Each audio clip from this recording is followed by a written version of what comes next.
ನಮಸ್ಕಾರ ಸ್ನೇಹಿತರೆ. ಗಂಡ ಕೆಲಸ ಎಂದು ಬೇರೆ ಊರಿಗೆ ಸುತ್ತಿದ್ದ ಸುಖವೇ ಕಾಣದ ನಾನು ದಣಿವನ್ನು ತೀರಿಸಲು ಎಣ್ಣೆ ಮಸಾಜ್ ಮಾಡಿಕೊಂಡು ಹೊಸ ಚೈತನ್ಯ ಪಡೆದುಕೊಂಡೆ. ಕತೆ ತುಂಬಾ ಇಂಟರೆಸ್ಟಿಂಗ್ ಆಗಿದೆ, ಕೊನೆವರೆಗೂ ಕೇಳಿ. ನಾನು ಗೌರಿ. ನಾನು ಬೆಂಗಳೂರಿನಲ್ಲಿ ವಾಸಿಸುತ್ತೇನೆ. ನಾನು ಕಣ್ಮನಸ್ಸು ಸೆಳೆಯುವಷ್ಟು ಸುಂದರಳಾಗಿದ್ದೇನೆ. ನನ್ನ ನೀಲಿ ಕಣ್ಣುಗಳು, ಗುಲಾಬಿ ತುಟಿಗಳು, ಹೊಳೆಯುವ ಕಪ್ಪು ಉದ್ದ ಕೂದಲುಗಳು ನನ್ನ ಸೌಂದರ್ಯಕ್ಕೆ ಮತ್ತಷ್ಟು ಕಳೆ ನೀಡುತ್ತವೆ. ನನ್ನ ಎತ್ತರ 5.7 ಅಡಿ. ನನ್ನ ದೇಹದ ಶೃಂಗಾರವು ಒಂದು ಸ್ವಾಭಾವಿಕ ಆಕರ್ಷಣೆ ಹೊಂದಿದ್ದು ಯಾರನ್ನಾದರೂ ಕಣ್ಮನ ಸೆಳೆದುಕೊಳ್ಳುವಂತೆ ಮಾಡುತ್ತದೆ. ಬೆಂಗಳೂರು ನಗರದ ಹೃದಯ ಭಾಗದಲ್ಲಿರುವ ಒಂದು ಸುಂದರ ಮನೆ ನಮ್ಮದು.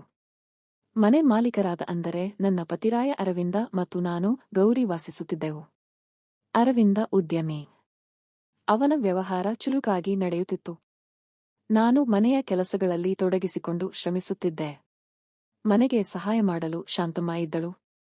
ನನ್ನ ಮದುವೆಯಾಗಿ 4 ವರ್ಷಗಳಾಗಿವೆ.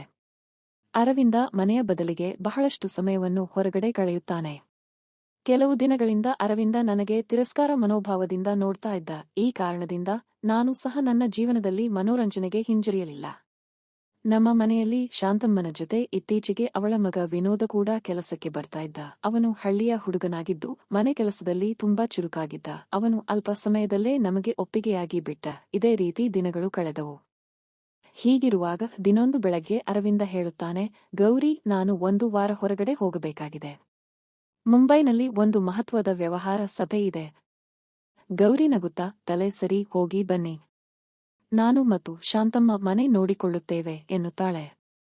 ಶಾಂತಮ್ಮನು ಕೈ ಹಿಡಿದು, ಅಯ್ಯೋ ಸರ್, ಅಮ್ಮೂರ ಕಾಳಜಿ ಬಿಡಿ.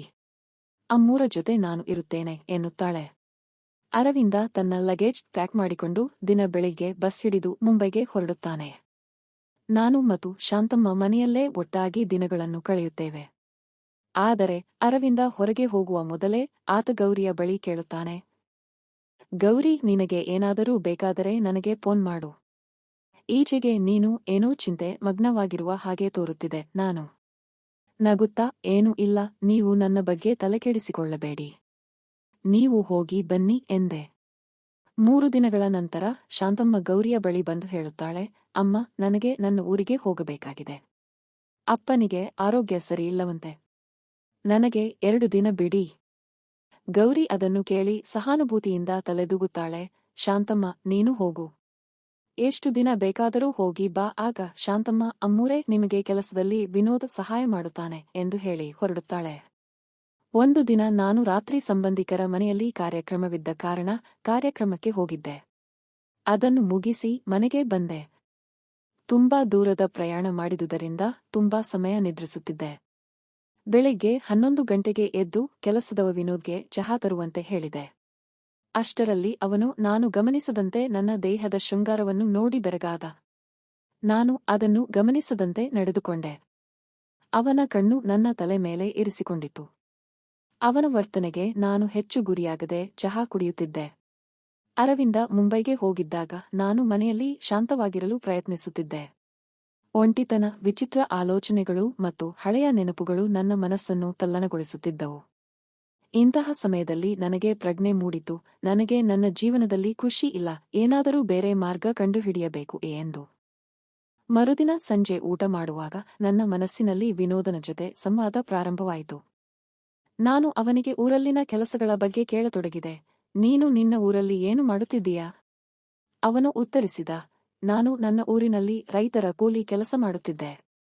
ನಾನು ಕೇಳಿದೆ, ನಿನಗೆ ಮಸಾಜ್ ಮಾಡುತ್ತಾ ಬರುತ್ತದೇನೆ? ಅವನು ಸ್ವಲ್ಪ ಗೊಂದಲದಿಂದ ಉತ್ತರಿಸಿದ, ಇಲ್ಲ. ಆಗ ನಾನು, ನೀನು ನನ್ನ ದೇಹಕ್ಕೆ ಮಸಾಜ್ ಮಾಡುತ್ತೀಯಾ ಎಂದು ಕೇಳಿದೆ. ಅವನು ನಾಚಿಕೆಯ ಮಧ್ಯೆ ಮಗ್ಗಲು ತೋರಿಸಿ, ಅದು ಹೇಗೆ ಸಾಧ್ಯ? ನೀವು ನನ್ನ ಯಜಮಾನಿ ಎಂದ. ಸರಿಯಾಯಿತು.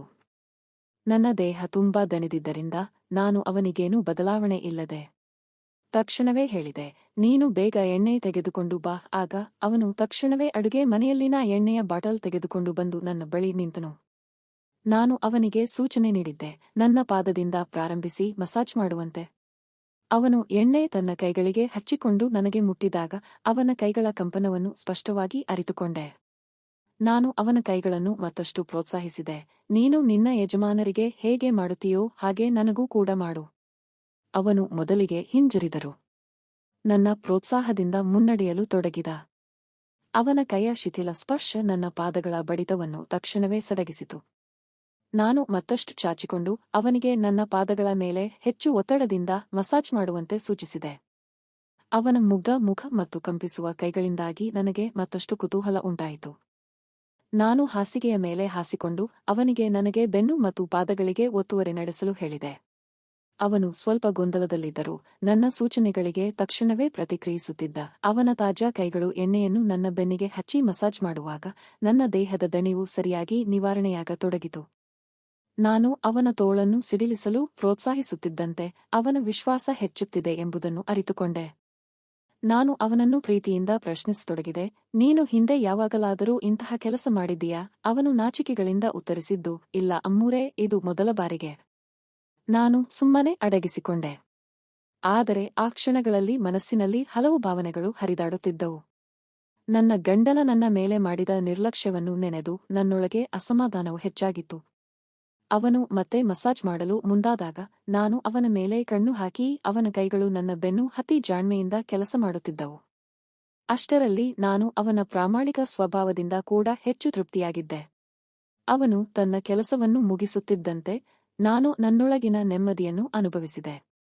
ನನ್ನ ಗಂಡನ ನಿರ್ಲಕ್ಷ್ಯದ ನಡುವೆ ಈ ಕ್ಷಣ ನನ್ನನ್ನು ಹೊಸ ಚೈತನ್ಯದಿಂದ ತುಂಬಿತು. ಇದು ಒಂದು ಹೊಸ ಅನುಭವ ವಿನೋದನಿಗೆ ಆಗಿತ್ತು.